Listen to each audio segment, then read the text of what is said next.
Matthew chapter 6, verses 1 through 6, and 16 through 18. Beware of practicing your righteousness before other people in order to be seen by them, for then you will have no reward from your Father who is in heaven. Thus, when you give to the needy, sound no trumpet before you, as the hypocrites do in the synagogues and in the streets, that they may be praised by others. Truly I say to you, they have received their reward. But when you give to the needy, do not let your left hand know what your right hand is doing, so that your giving may be in secret, and your Father who sees in secret will reward you. And when you pray, you must not be like the hypocrites, for they love to stand and pray in the synagogues and at the street corners, that they may be seen by others. Truly I say to you, they have received their reward. But when you pray, go into your room and shut the door, and pray to your Father who is in secret, and your Father who sees in secret will reward you. And when you fast, do not look gloomy like the hypocrites, for they disfigure their faces, that their fasting may be seen by others. Truly I say to you, they have received their reward.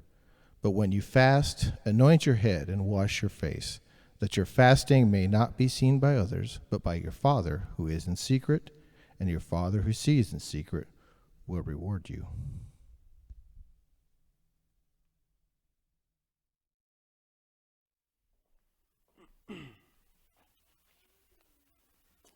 Greetings, Liberty.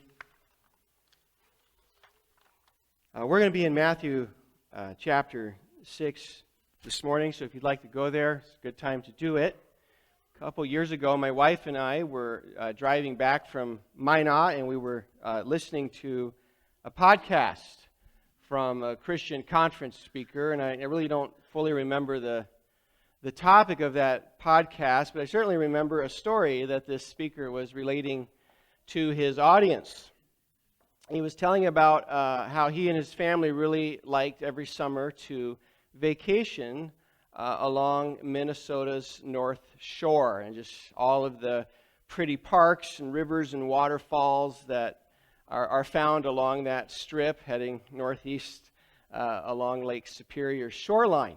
And he had mentioned that there was this one year where they had gotten a tip from a local about this gem of a spot that you're only going to know about if you're a local, and I think it was where like a creek went under the road, but it wasn't obvious that the creek went under the road, and then it spilled over a sharp precipice, and there was a big, deep pool at the base of the waterfall, and the locals would go on a hot day, and they would scramble up the face of the rock, and they would jump into the water, and it was pretty close to where it spilled into the lake. And so he took his family there, and it was just as the locals described it, and his 16-year-old son asked him, he said, "Dad, is it okay if I swim out to the base of the waterfall and then kind of scramble up the face to the ledge where people jump off and do some rock jumping?" And his dad said, "Absolutely, you can do that, but on one condition, that I will take no footage of you with your phone or my phone doing that." And all ambition drained out of him. He shrugged his shoulders and thought, well, never mind then. Which brought the dad to make his point, which is he knew that the reason his son wanted to do this was to be able to post some compelling footage of him doing this to be seen by his peers on social media. And how much of life is actually motivated by that desire to be seen by others doing something, or to be seen by others in a certain way? When we come to Matthew chapter 6, Jesus will identify 3 acts of piety: giving, praying, and fasting. And they are faith practices that would just sort of be part of the normative devotional rhythms of a disciple. But they were being spoiled by this self's desire to be seen by others doing them. I read from chapter 6, verses 1 through 6. "Beware of practicing your righteousness before other people in order to be seen by them. for then you will have no reward from your Father who is in heaven. Thus, when you give to the needy, sound no trumpet before you, as the hypocrites do in the synagogues and in the streets, that they may be praised by others. Truly I say to you, they have received their reward. But when you give to the needy, do not let your left hand know what your right hand is doing, so that your giving may be in secret, and your Father who sees in secret will reward you.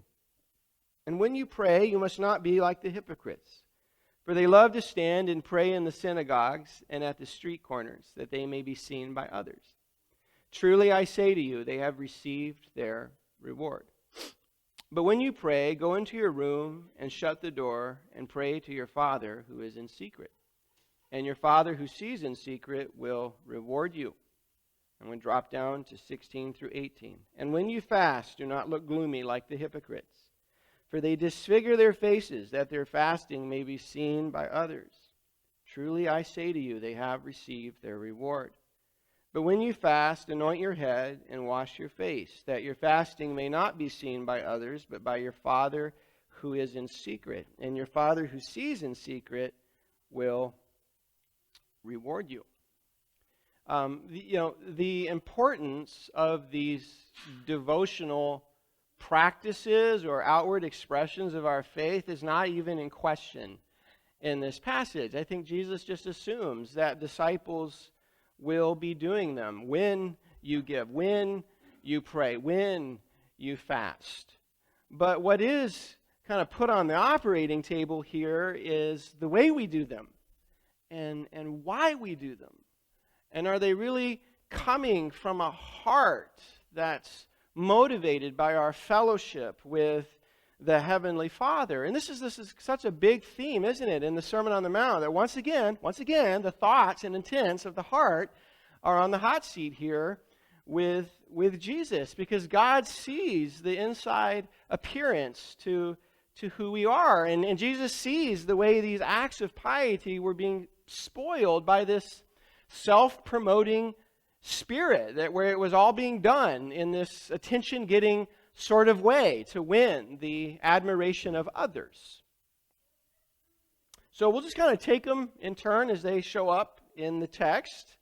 And the first one is almsgiving or charity to the poor. And there would be such a big Jewish background on this from the Old Testament, how much the poor are an object of God's great concern, and how God attaches great importance upon caring for the poor. And has not God chosen, right, the poor of this world to be rich in faith and to be heirs of His kingdom that He has promised to those who love Him? And so there are some very strong biblical reasons to give to the poor. And I'd like to highlight a few of those biblical reasons.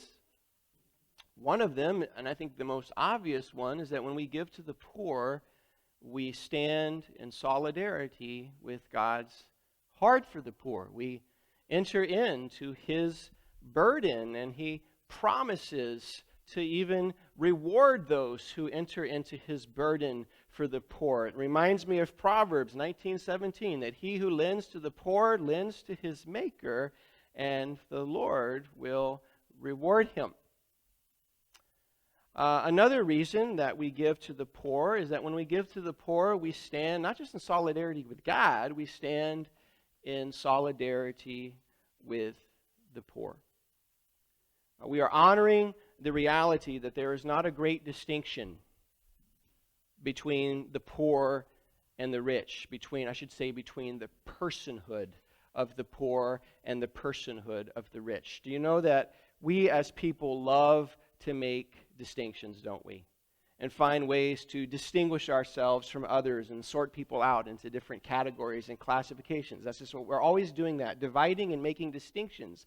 But when heaven looks at humanity, heaven isn't seeing some vast distinction between the rich and the poor, right? The rich and the poor share this alike. They both have, one Maker has made them all, right? We all come from the same place. We're all made of the same stuff. We all share the same worth as His imagers in the earth. We all share the same fallen humanity and the same mortality that goes with our fallen humanity. Everybody is on the ashes to ashes, dust to dust plan. Nobody is getting out of here alive. We all get into God's kingdom the exact same way if we're going to get into God's kingdom at all. And so when we give to the poor, we stand in solidarity with the poor, that I am as you are and you are as I am. And you are, in a sense, flesh of my flesh and bone of my bone in that sort of way. And when we give to the poor, I think we acknowledge, we stand in solidarity with what we all actually are to God. And what we are to God, needy is what we are to God. And abundant resources can have a way of blinding people to how needy they really are in the frailty of their fallen humanity and in the bankruptcy of our brokenness and sin. Makes me think of what Jesus says to the Laodiceans in Revelation chapter 3. Apparently they were saying, well, we are rich and we have prospered and we have need of nothing. And Jesus is hearing this and he's saying, listen, you don't realize. Not realizing, he says, that you are wretched, you are pitiable, you are poor, you are blind, and you are naked. That is what you are. You are nothing. You are less than nothing without me. And so he says, I counsel you to buy from me real riches and get yourself some real white clothing so that the shame of your nakedness may not be seen.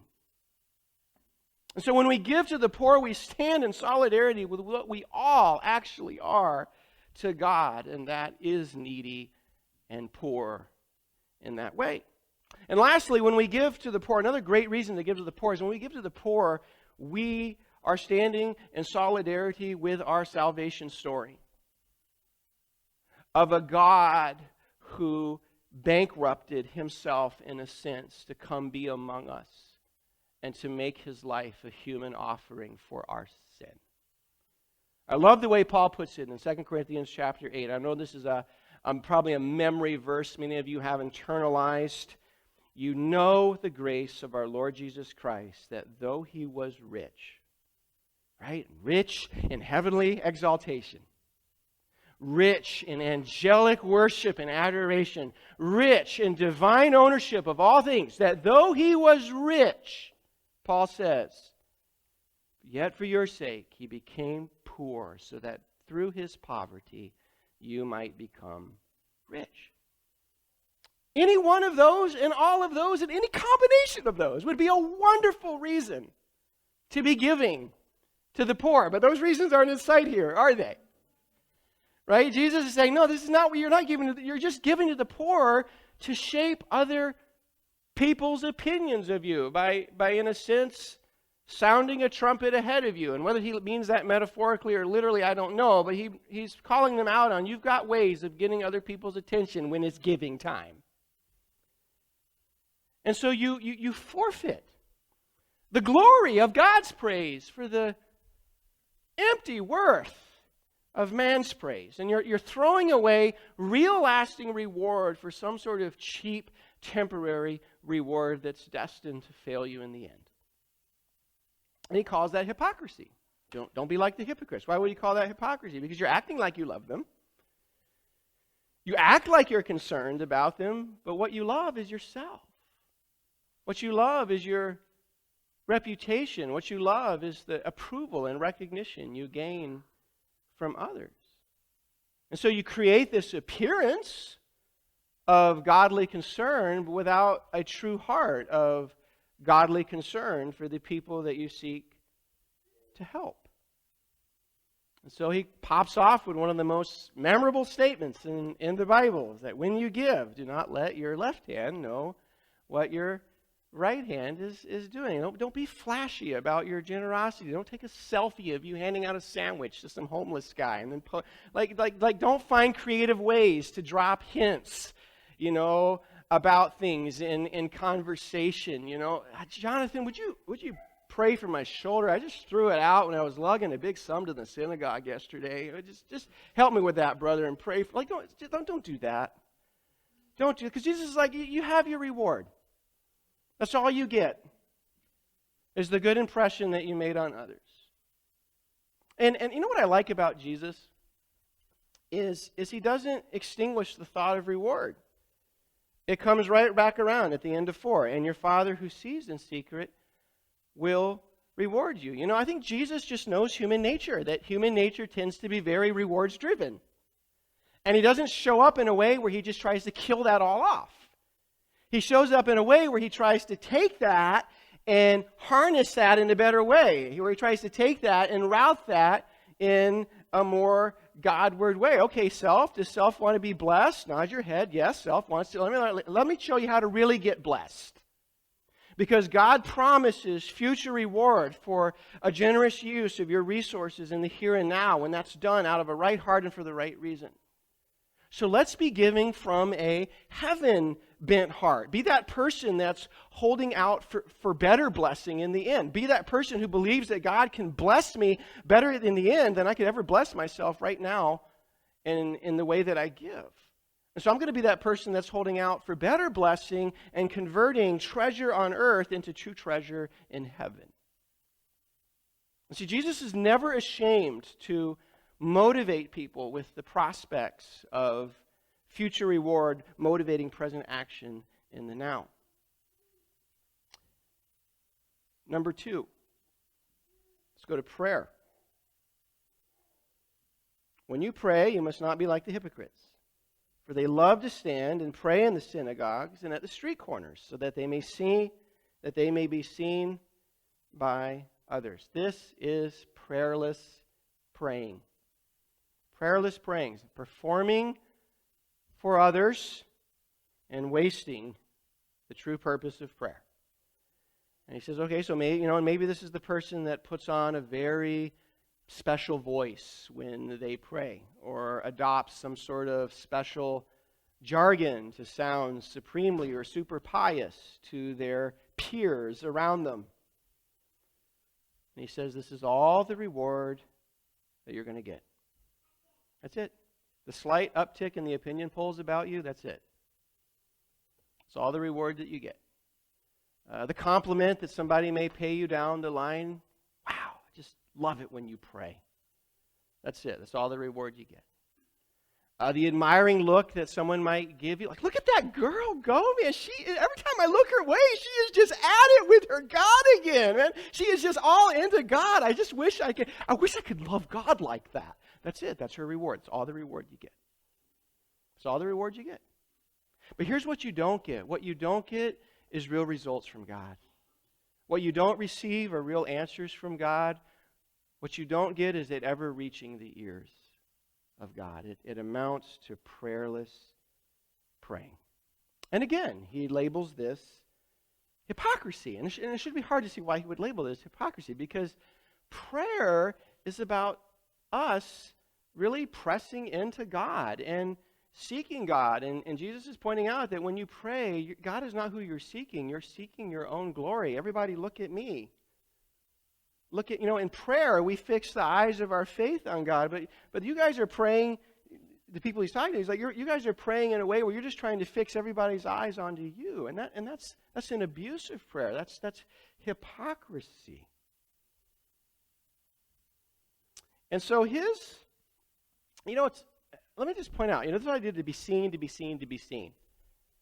To be seen a certain way. To manage appearances and shape opinions about ourselves. That is a old and ancient temptation. But I think it's never been more amplified than it is right now in the social media age that we live in. Where people are so tempted to craft these careful and creative versions of themselves that they want to project out into a virtual world that are all about how they want to be seen.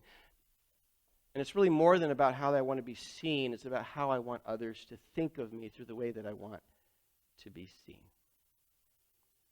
And so what is his solution? His solution is to send us to the prayer closet. To the prayer closet. And in the prayer closet, you can't be seen. And in the prayer closet, all that can be seen of you can only be seen of you by the unseen God. And like that would be enough for a man after God's own heart. That would be enough for a woman after God's own heart.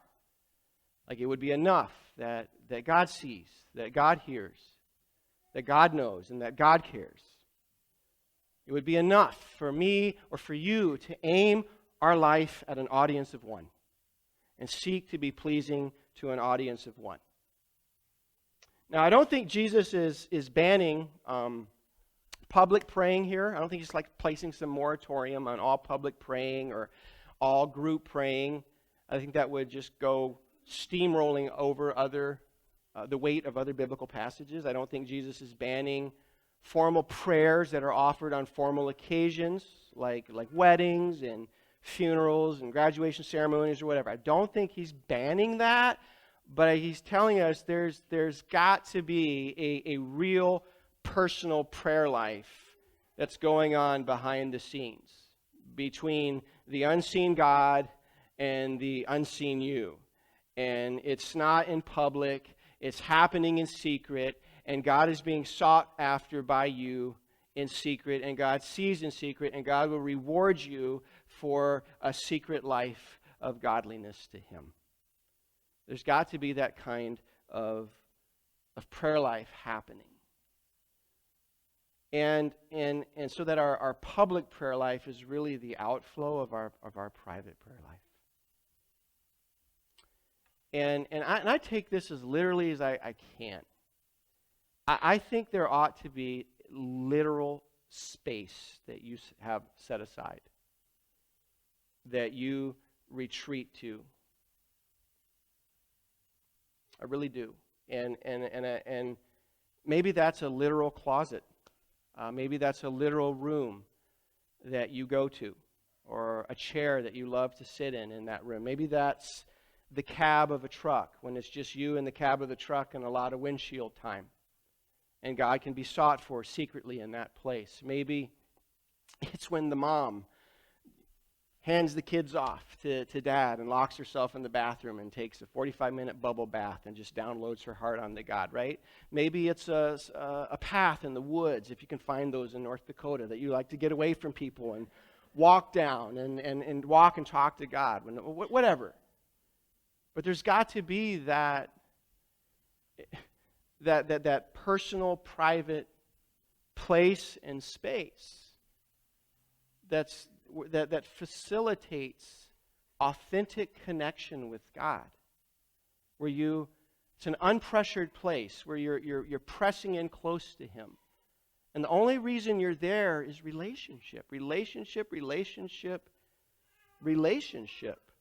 to grow a strong connection with Him, to hold up your heart to Him, to take hold of Him in that place, to bring your needs before Him in that place, to love on Him in that place. Do you have a place? Do you have a literal space like that that's holy ground for you, that you frequently retreat to? How badly do you believe what Jesus said in John 15? Apart from me, you can do nothing. Because if we really believe that, then to the prayer closet we will go. To the prayer closet we will go. You know, and if we really try to take Jesus seriously on this one, there's always going to be other things. I mean, I promise you this. This is like a guarantee. If you really try to take Jesus seriously on this one, there's always going to be other things that keep threatening to compete with this, to crowd this out, to crowd in on this. Other duties, other distractions, other things that seem more desirable or urgent in the moment to divert you from doing this. And how do I know this? Come on, how do I know this? I know this because I read this in a commentary, right? No, that's not how I know this. I know this because I'm Brian and Brian knows Brian. Guys, I know exactly what and I'm convinced. I literally am. I think some of this just comes from us and our humanity. But I'm convinced that some of this is enemy-driven. Somebody does not want you in a prayer closet because they know that's where battles are fought and victories are won. You know, I know what it's like to be literally walking to a prayer closet. Here I go, and I'm walking to, and then a thought comes, you know what, I ought to check and see if there's been a price drop on that car in Bismayan that I've been looking at. Like, I know what that's like. It's been as bad as I'll be walking toward a prayer closet and I think, you know what? I just poured a hot cup of coffee and it's going to be cold when I get back. I think I'll just drink it hot now and then do it later. And then guess what? Later never happens. Later, that's me. Maybe that's not you. That's me. But I'm convinced that some of this can be to be enemy driven, because I think one of the unseen strategies of our ancient adversary is to get you to sacrifice what's best on the altar of what's good. To get you to surrender the best thing on the altar of many okay things. Like maybe there's somebody that doesn't want you pressing in close to God in the prayer closet and is actually working at distracting you and diverting you from doing that. Maybe somebody knows, if you don't know, maybe somebody else knows that your walk with God out of the prayer closet will never rise above your walk with God in the prayer closet. And that what you are with God in the prayer closet determines how much spiritual power and effectiveness and fruitfulness you have for God out of the prayer closet. Because in the prayer closet, battles are fought. In the prayer closet, victories are won. Strength is gained. Promises are claimed. Answers are secured. And God's power is put to work and His influence is brought to bear on all sorts of things. And real reward and real blessing comes from real time spent with God in the prayer closet, between the unseen God and the unseen you in that secret space. All right, now we have the same situation taking place with fasting. And maybe fasting is going to be the one that's most unfamiliar to us. But it's the same issue, right? Fasting for the sake of being seen to be fasting. And again, it's all about managing appearances and shaping opinions. But before we get to that, I just want to talk about the actual role of fasting for the believer. Because fasting can play a very important role in a disciple's journey with Jesus when it's done in the right way, in the right spirit. And you should just know that fasting is never for the point of fasting. If you just fast for the sake of fasting, to just check it off your list as a discipline that you did, all you're going to be is cranky because you're hungry. That's the best you're going to, that's it. You're just going to be a cranky curmudgeon, and you're going to be more easily irritated with people and frustrated and less able to cope with little stresses. That's it. That's the best it'll do for you. Okay, but fasting can be of great value when fasting facilitates another spiritual purpose of real value. And we can go to the Bible and look at some of those other spiritual purposes that get linked with fasting and get associated with fasting in the Scriptures. And I'll just give you kind of three broad categories that I see going on in the Bible in that way with fasting. For one, fasting provides a way for people to humble themselves in the sight of God when confronted with the cost of their sin. The one fast that God actually commanded in the Old Testament was to happen on the Day of Atonement. The people were to afflict themselves with fasting on the Day of Atonement, because that was the day of all days, the one day out of the year, that the high priest was allowed to enter the holiest chamber in the temple of God, and where God housed His most potent and immediate covenantal presence. Extremely dangerous place for anybody to go apart from that one day out of the year. And the high priest would go in there, and the high priest would follow the prescribed rituals for the remission of sins, to put sin away, to put away the people's sin out of God's sight, so that they could be clean, cleansed from their sin before the Lord. And on that day, the people were to afflict themselves with fasting. It was part of what would aid them in entering into God's holy hatred of sin. It's part of what would aid them in displaying a contrite and broken heart for their sin, and a humble recognition that God is who we wrong when we sin. That all sin is first and foremost against Him and then against one another. Because all of life and how life is set up and how life is meant to be done stems from our Creator. And so it was a humble recognition that God is who we've wronged, and we're sorry for the way we have wronged him and offended him, and we are acknowledging our deep need for his forgiveness just to remain in relationship with him. And they would afflict themselves with fasting on that day. And God wanted that. We see something similar going on with the Ninevites. When Jonah goes to the Ninevites and confronts the Ninevites with the impending doom of their city, for how wicked their town has been, and they humbled themselves with fasting, and they cried out mightily to God. They were acknowledging, God, your assessment is right, and our lives have been wrong, and we deserve this, and is there any chance for mercy? And they fasted, and they prayed, and it was part of how they humbled their spirits before the Lord. So we see fasting serving that purpose. We also see sometimes people fasted to add an earnest edge to their prayer requests. Kind of add an earnest, extreme edge to their prayer requests, where it was really coming from a heart that's just desperate for God to do, just expressing the intense longing of the heart for God to act or intervene or do something in a situation.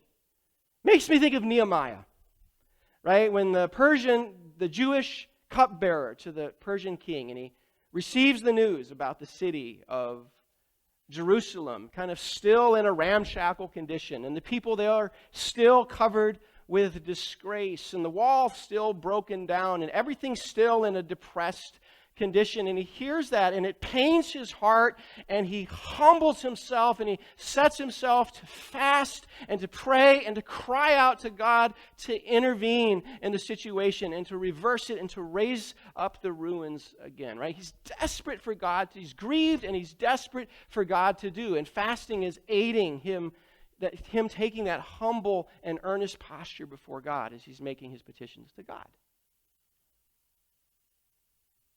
In Luke chapter 1, we meet a godly prophetess, widow named Anna, who served God in the temple, never left the temple, but served God in the temple night and day with fasting and with prayers. And it seems that her fasting there is for the sake of intensifying her praying, where she is setting aside the physical to more intensely focus on the spiritual. And in a sense, depriving herself of her most basic bodily appetite so that she can maybe focus more on receiving her nourishment from a hidden source of food. Kind of like Jesus said, my food is to do the will of him who sent me. That man does not live by bread alone, but God is the true sustenance of our lives. And in fasting, we choose to just live off of just that for a short season or a temporary period of time. Last one I'll give you is that sometimes fasting in the Bible is connected with spiritual alertness. We fast to pay closer attention to the Spirit's leading. We see these in the church at Antioch in the book of Acts, that there was a leadership team consisting of prophets and teachers, and when they were worshiping and they were fasting, and in fasting and in worshiping, it said that they heard the Holy Spirit say to them, set apart for me Saul and Barnabas to the work that I have called them to.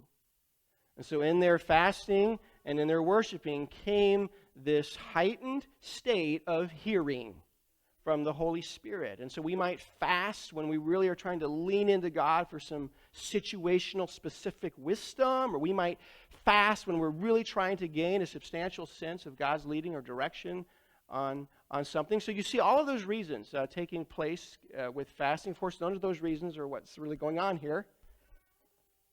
They're fasting for the sake of being seen to be fasting by others. And they had this way of altering their appearance. You got to love these guys. They had this way of altering their appearance to let everybody around them know that I'm fasting and I'm suffering for my God in my fasting.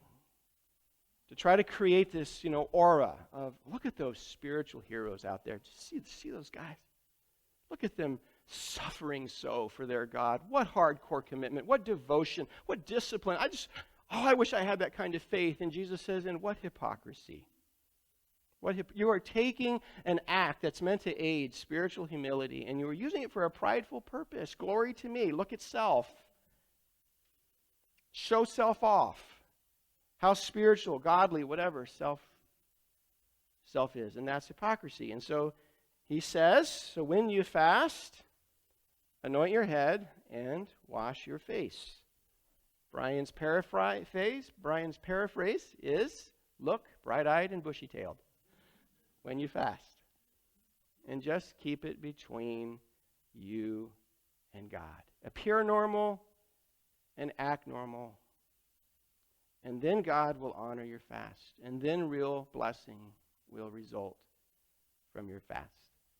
And you will find no prescription in the New Testament for fasting. Zero prescription. Like, this is how you're to do it, and how often, for how long, and in what way, whether it's partial, whether it's full. There's no prescription. You have abundant freedom for how you fast, as long as fasting is coming from the right heart. Now, I'm going to cinch this up really fast. There's one easy common denominator in all three of these scenarios. Right? All of Jesus' teaching on all three of these practices shares this in common. Let's do life for an unseen audience of one. And so let that be enough, that you are aiming yourself at pleasing this hidden audience of one from whom you can hide nothing from anyway. And believing that God is who God tells you that he is. Not just that he exists, but that he is a rewarder of those who earnestly pursue him. And those who earnestly pursue him will cultivate a secret life of godliness with him, so that their public life of godliness is coming from an authentic secret life of godliness. All of life, coram Deo, lived before the face of God, in front of the eyes of God, because the goal of your pursuit of God is God.